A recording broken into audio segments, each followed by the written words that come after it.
영상 먼저 하나 보겠습니다. 제레미 르프킨 아시죠? 제레미 르프킨이 그때 쓴 책이 아직 제목이 기억이 안 납니다. 그때 허접한 책이었는데 제레미 르프킨이 쓴 책, 그때는 제레미 르프킨이 아주 자기 초기 단계 저작이었죠. 이런 내용이 있었습니다.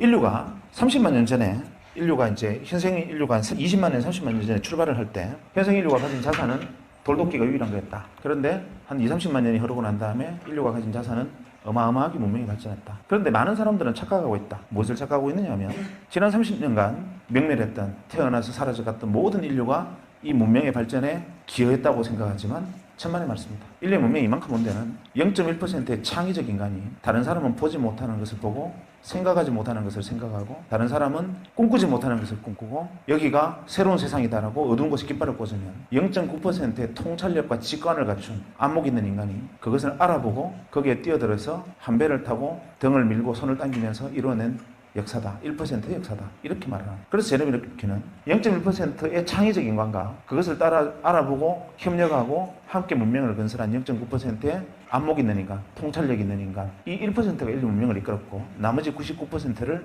무엇으로 규정했느냐 하면 잉여인간으로 규정했습니다. 잉여인간이라는 말이 그때 처음 등장했습니다. 가슴이 뜨끔하시죠? 잉여인간, 제레미 르프킨은 거기다 갈로에서 이런 말을 썼습니다. 오르게닉 머티리얼. 잉여인간은 오르게닉 머티리얼이다. 유기물이라는 거죠. 그냥 섭취, 배설 반복하고 이산화탄소를 뿜어내는 존재. 그 다음에 때에 따라서는 자연계로 돌아가서 동물성 사료가 되기도 하는 그런 존재의 99%. 그래서 항상 0.1%가 새로운 것을 주장하면 0.9%가 함께 그것을 이루어내고 나머지 99%는 매번 세상 참 좋아졌다. 옛날에는 이렇지 않았는데 세상 참 놀랍군. 엄청난 일이야. 계속 이런 말만 하면서 따라오는 사람들 99%로 구성되어 있기 때문에. 그걸 보니까 답이 딱 떨어졌습니다. W는 0.1%였고 제 친구 백수는 0.9%에 속했고 저는 잉여인간이었던 거예요.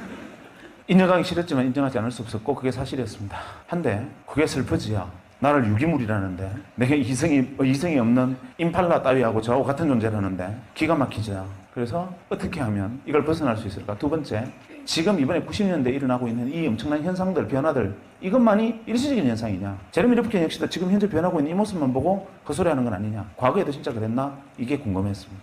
그래서 레트로그레이드하게 뒤집어 보니까 구구절절히 국면이 바로 제레미 르프킨 이야기와 일치했습니다. 대표적인 예로 다른 것까지 이야기할 필요는 없고 경제사만 하나 놓고 보면 한 200년 전에 산업혁명이 일어났습니다. 아시는 분 아시겠지만 공작기계에 대한 산업특허 1호는 방적기계입니다. 그러니까 모직을 생산하는 기계죠. 모든 사람이 배틀에서 시줄과 날줄을 엮어서 모직을 생산하던 영국에서는 양틀은 나왔지만 그것을 가공할 능력이 없어서 길 건너에 있는 이 네덜란드로 가서 이 모직물을 생산해서 도로 가져오면서 엄청난 옷값이 이 모직값이 엄청나게 비쌀 때였습니다. 아무나 입지 못하던 것을 기계를 통해서 대량 생산한다니 이거는 세상을 뒤집는 혁명과 가까운 이야기였습니다. 창의적이죠. 그 기계를 만든 W는 획기적인 물건을 개발한 겁니다. 문제는 다른 사람들은 다 그냥 그런 게 있나 보다 하는데 그때 당시 글래스고에 그 공장이 처음 만들어졌을 때 주변에서 감자밭을 하던 사람들 중에 일부가 이렇게 생각합니다. 저놈 W다. 저거 세상 뒤집겠다. 산업을 중심이 되겠다. 나도 저기 뛰어들 방법이 없을까? 고민을 합니다. 그러다가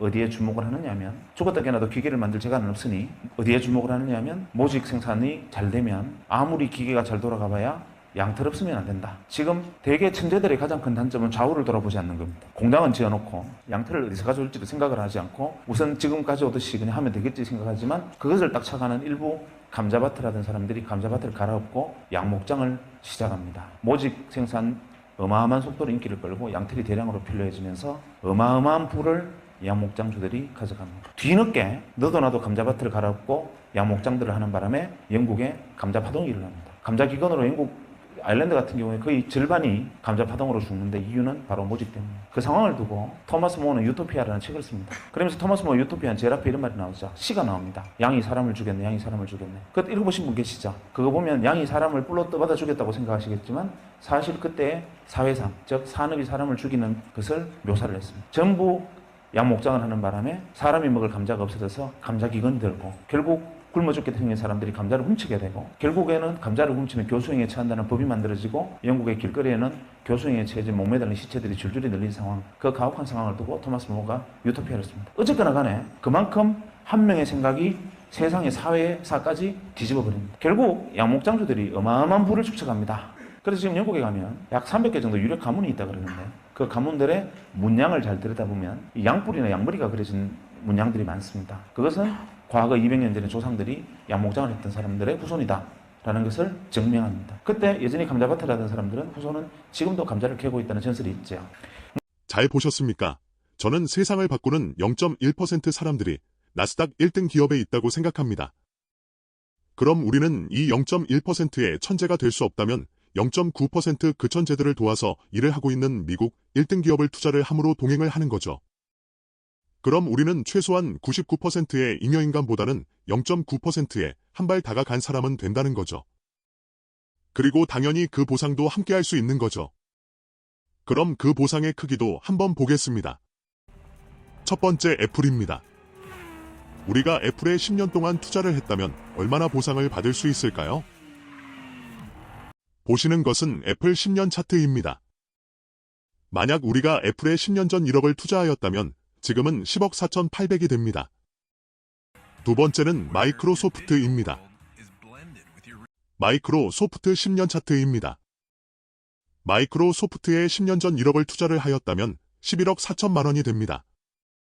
세 번째는 엔비디아입니다. 엔비디아 역시 10년 차트와 1억 투자를 했을 때 변화입니다.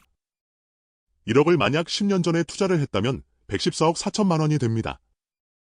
과거의 데이터가 미래를 보장하지는 않지만 중요한 건 우리가 미국 1등 기업에 장기 투자를 한다면 우리는 0.9%의 사람이 될 수가 있고 또한 충분한 보상도 받을 수 있습니다. 항상 투자의 기본을 가슴에 품고 자신의 환경에 맞는 방식으로 자신을 발전해 나가시길 바랍니다. 시청해 주셔서 감사합니다.